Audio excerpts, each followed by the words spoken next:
Donc revenons, on avait vu, vous avez fait à peu près la totale. Je vais repartir du bas et on va voir maintenant l'aspect psychologique. Je vous ai dit comment on contrôle l'information dans le renseignement. Ok, donc c'est une formation, c'est ce que je vous disais, il y a plusieurs niveaux. Là, c'est le niveau 1, c'est une présentation, mais grosso modo, je vous ai dit dans le renseignement, on exploite ce qu'on appelle des points de fracture.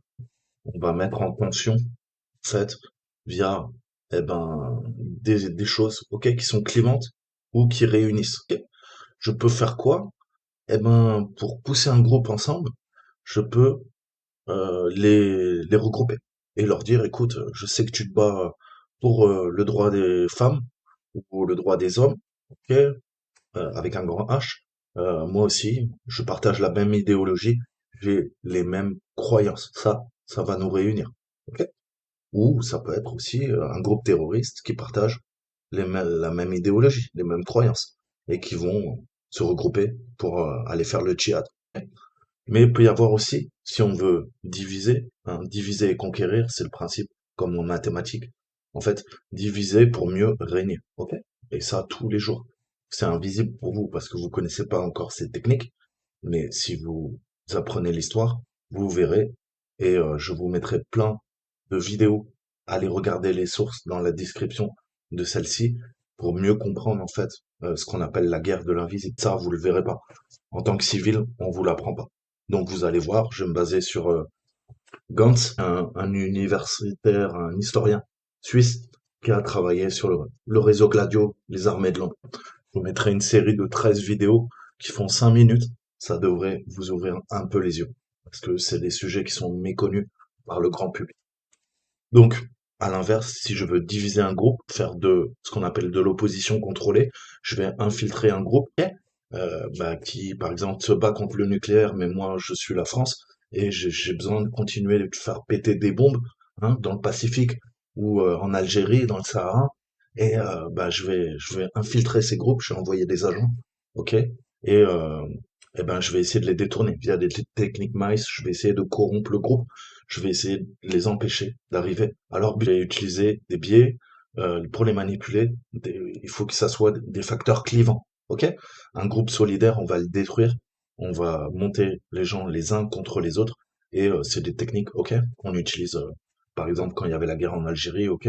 On essayait de monter le peuple, ok? Les uns contre les autres. Et c'est pareil, regardez, euh, avec Israël au Moyen-Orient, notamment, on préfère que les tensions se fassent. On va financer, par exemple, la guerre Iran-Irak. On va financer les deux côtés, que ce soit les banques ou les services de renseignement. Et en faisant ça, on alimente des guerres.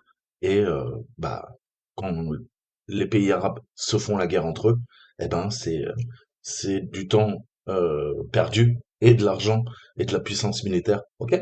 Donc c'est ce qu'on appelle la stratégie de l'attention en fait. En termes géopolitiques, on va clairement mettre en place des guerres qui vont profiter au complexe militaire ou industriel et qui vont tuer des gens. Faut jamais oublier ça parce que on préfère affaiblir les pays qu'ils deviennent puissants. Donc ça, c'était une stratégie de l'attention. Elle peut s'appliquer en termes économiques, elle peut s'appliquer en termes de, de comportement. Ok, comment on peut, je vous dis, changer la société.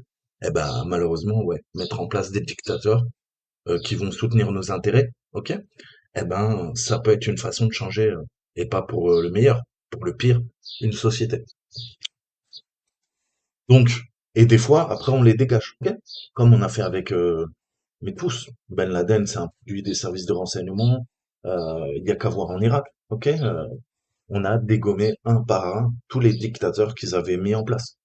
Donc ça, c'est une stratégie de manipulation. Et comme je vous disais, on peut manipuler une personne, un groupe ou un pays.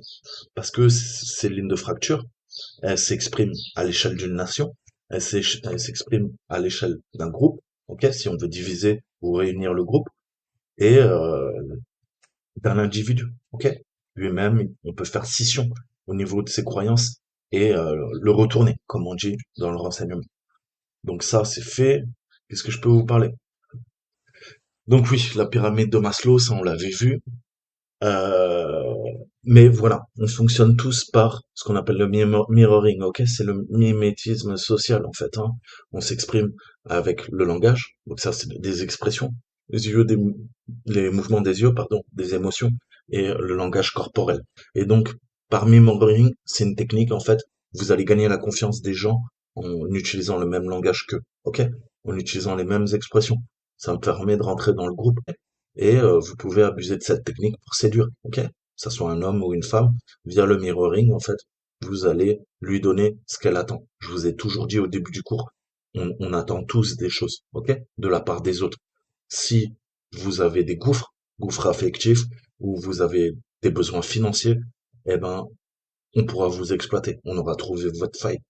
On pourra utiliser une femme pour vous manipuler, ok? Elle va vous faire croire qu'elle est tombée amoureuse de vous, et en fait, vous deviendrez sa cible. Pareil, vous avez des problèmes d'argent, on va vous dire, bah écoute, pas de problème. Tu vas faire fuiter, euh, comment dire, de ton entreprise, euh, de la propriété intellectuelle. Tu vas faire de l'espionnage du renseignement, ok, opérationnel, économique, de l'espionnage industriel pour nous, et on réglera tes dettes. Ça peut être des techniques pour, comment dire, posséder la personne, ok? Elle ne sera plus libre dans ses actions puisque on aura, on aura, on connaîtra ses petits secrets, ok? Et bah malheureusement, le le but des agences de renseignement, c'est connaître vos petits secrets, ok? Pour vous exploiter. On a tous une faille, il suffit de la découvrir en fait. On est tous exploitables. Pas une question d'intelligence, je vous disais, c'est pas une question d'éducation. On a tous nos points faibles, ok? Et le but des agents de renseignement, c'est trouver vos points faibles, vos lignes de fracture et vous manipuler. Donc, c'est pareil, il y a plein de techniques en fait, mais le mimétisme social, ok, ça va nous permettre euh, de comprendre la personne, d'épouser la personne. J'aime beaucoup cette expression, mais c'est exactement ça. C'est-à-dire lui donner ce qu'elle attend, ok? Grâce à la conversation, l'empathie, ou aussi les moyens coercitifs, hein. On peut se servir de la force pour parvenir à ses fins. Mais en tout cas, c'est connaître, être à l'aise, et c'est pour ça qu'ils forment leurs agents à avoir l'art de la rhétorique, l'art du langage, pour pouvoir bien s'exprimer. Et vous savez que bah, la première chose sur laquelle on juge une personne, en tout cas, c'est sur comment dire la richesse de son vocabulaire. Ok, s'il maîtrise bien un sujet, s'il a de l'empathie, s'il a l'air sympa, s'il a l'air cool, et à son vocabulaire, on peut juger déjà de l'intelligence et du niveau d'étude de la personne. Et à l'inverse, ça peut être aussi une technique de ruse, hein. Vous pouvez volontairement euh, parler l'argot, ok, ou parler le verlan en français, ok, wesh ma gueule, bien ou bien, pour offusquer le fait que non, vous venez pas de bonne famille, vous n'avez pas fait de longues études, vous êtes un wesh de banlieue, comme on dit chez nous. Voilà ce qu'on exploite. Je vous ai dit, c'est tout le temps l'exploitation des failles humaines. Et ça, on a Océan, c'est l'acronyme qui est utilisé euh, dans par le GCHQ en fait, hein. Et c'est transposable en fait. On a tous des attentes, je vous le disais, et ces attentes, il va falloir les combler.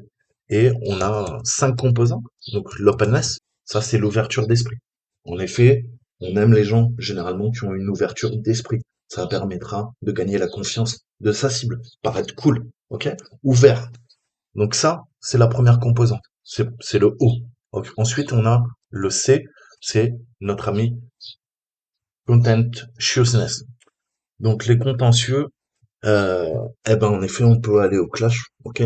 Aller au clash pour parfois gagner la personne. Vous savez qu'il y a des personnes, surtout les mâles dominants, les alphas, il va falloir les casser. Ils aiment se faire rabaisser parce que personne n'a les couilles de les rabaisser. Donc, eh ben il va falloir leur rentrer dans l'art, ok? Un gars qui aime bien se taper, bah il faut se taper avec lui. C'est comme ça que vous allez gagner la confiance, en fait, puisque il n'accepte que les gens qui sont comme lui. Donc avec un mâle dominant, bah, il faudra être un mâle dominant. Sinon, ça va pas marcher au niveau de la manipulation. Le E. E comme extroversion. Ensuite le A comme agreeableness et neuroticisme. Alors, extraverti. Ok? Être extraverti, c'est pareil, ça peut être une technique pour euh, manipuler et attirer. attirer les yeux sur soi et gagner la confiance. Ok? Le meilleur moyen, c'est ça, pas du tout comme la réalité, mais James Bond. Le gars, il est en costard cravate, il se tape des super femmes, il a des belles voitures, il est extraverti, il est agréable, ok? Et tout le monde tombe sous son charme. Ça peut être une technique d'approche. Eh ben, je vais me faire passer pour un petit caïd, je vais me faire passer pour un homme d'affaires, je vais me faire passer pour un gars en tout cas qui est cool, ok? Et s'il faut, euh, je traverserai cette zone grise, ok? Ça veut dire que parfois, il faut faire des choses illégales pour pouvoir gagner la confiance de sa cible. Être agréable aussi. Vous savez bien que on est beaucoup plus enclin à rendre des services, à gagner la confiance. Enfin, on gagne la confiance d'une personne en étant agréable, gentil. Donc, vous lui rendez des services et après, c'est une réaction normale.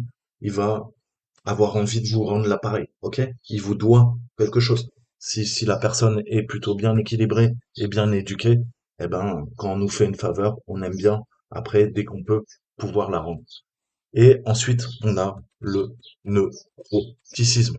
Donc là, c'est névrosé, ok? Je vous ai dit, on peut abuser, on peut pousser la personne à la faute, on peut la torturer, on va faire des psyops, on va la déstabiliser, ok? Et ça, eh ben, c'est une personne névrosée, c'est pareil, c'est une personne qui est influençable, qu'on va pouvoir manipuler. S'il a une certaine névrose, on va pouvoir l'exploiter. Elle aime pas ceci, elle aime pas cela. Parfait. On va lui dire, bah écoute, vas-y, va te battre, mon gars. Va te battre. Va faire des attentats. Va faire ce que tu veux.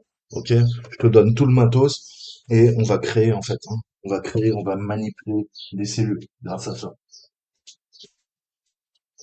Puisque la plupart des gens qui sont névrosés, généralement, passeront beaucoup plus facilement à l'acte. Ok? Et si on parle d'acte de guerre ou de combat, eh ben, oui, bien sûr. À la base, il y a une névrose. Il y a un problème, il y a un malaise. Le terrorisme n'est qu'une comment dire n'est qu'une comment dire partie visible en fait hein, de la misère. Ok, la misère, les gens qui ont plus rien à perdre, oui, peuvent se radicaliser et oui, peuvent commettre des actes terroristes. Et c'est l'expression du désespoir. Faut jamais l'oublier. Les gens ils se lèvent pas le matin comme ça en se disant ah bah je vais me faire péter, ok, ou je vais aller décapiter des gens dans la rue. Donc c'est que derrière, il y a des névroses. En tout cas, il y a des soucis qui ont été pas satisfaits et justement, il va falloir jouer sur cet aspect psychologique.